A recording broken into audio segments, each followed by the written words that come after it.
Le kwashiorkor est une maladie de malnutrition par manque de protéines et dans la langue des Ashanti du Ghana, kwashi signifie enfant et orkor signifie rouge et ça fait référence à la peau rouge des enfants qui en sont atteints.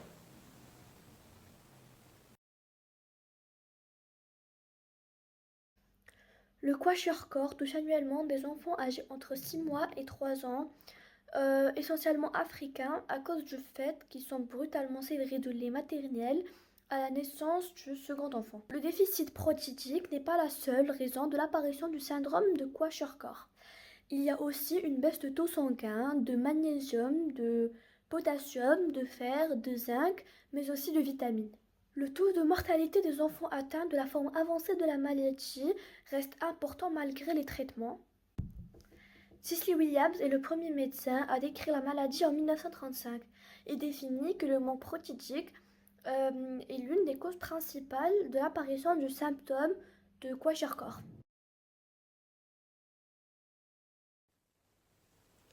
Les symptômes précoces sont très généraux, il y a de l'anémie, donc de la pâleur, de la fatigue, des maux de tête, des palpitations, des difficultés à se concentrer, de la démotivation et de l'épuisement physique, émotionnel ou encore psychologique.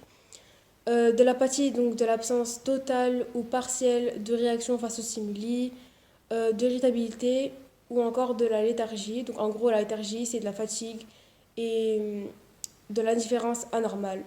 Si la carence perdure, on constate une hyperprotéinémie, donc une baisse de protéines dans le sang, et de nombreux troubles surviennent. La croissance est retardée ou arrêtée, il y a une diminution de la masse musculaire, un amaigrissement, une acide, donc un gros ventre protubérant, et des œdèmes, des extrémités, donc des gonflements. Les cheveux et la peau sont également atteints, donc éclaircissement, rubéfaction, donc rougeur de la peau, fragilisation, desquamation, donc la peau qui pèle, dermatite, donc ça c'est une inflammation dans la peau, ou encore vitiligo, donc c'est des taches d'hypopigmentation, ou encore des lésions. Des troubles digestifs surviennent également comme la diarrhée ou la gastro, une atteinte du foie qui est appelée l'hépatomégalie. Il y a aussi une atteinte de la fonction rénale et une immunodéficience, donc ça c'est quand le système immunitaire baisse, ou encore des troubles mentaux. Lorsque les fonctions vitales sont atteintes à un état avancé de la maladie, ça entraîne un état de choc, un coma, puis la mort.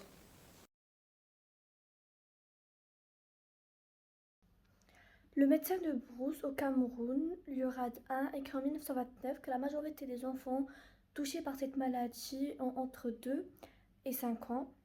Ils sont généralement souffreteux à cause du gonflement de leurs joues et de leurs paupières. Leur tête paraît plus volumineuse, leur abdomen est distendu par une acide, c'est-à-dire une présence d'eau. Leurs membres sont fragiles et leur peau est amincie. Ils ont également une diarrhée fréquente. En résumé, les enfants qui ont cette maladie souffrent énormément.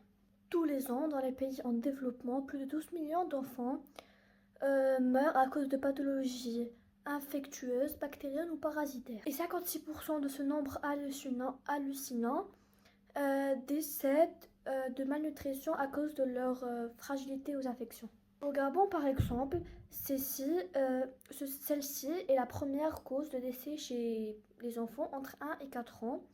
De plus, le kwashiorkor est responsable de la mort de 30% des enfants de moins de 5 ans euh, dans certaines régions défavorisées.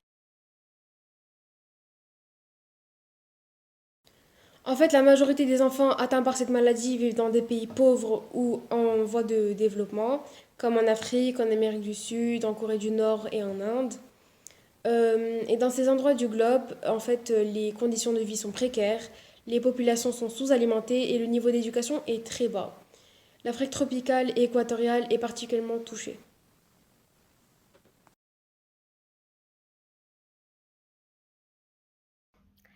Les règles d'une alimentation équilibrée, faut manger des protéines comme de la viande ou du poisson, manger 5 fruits et légumes par jour et des féculents comme des pâtes, du riz, des pommes de terre.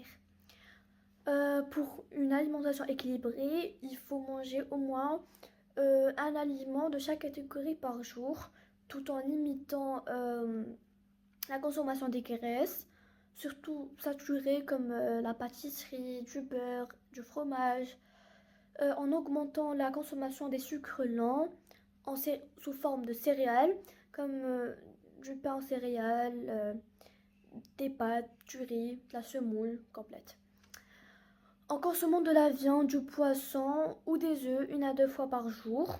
En consommant de l'eau sans modération. En limitant la consommation de boissons alcoolisées, 2 verres de vin de 10 centilitres par jour pour les femmes et 3 verres pour les hommes. En limitant la consommation de pâtisseries, sucreries et boissons sucrées.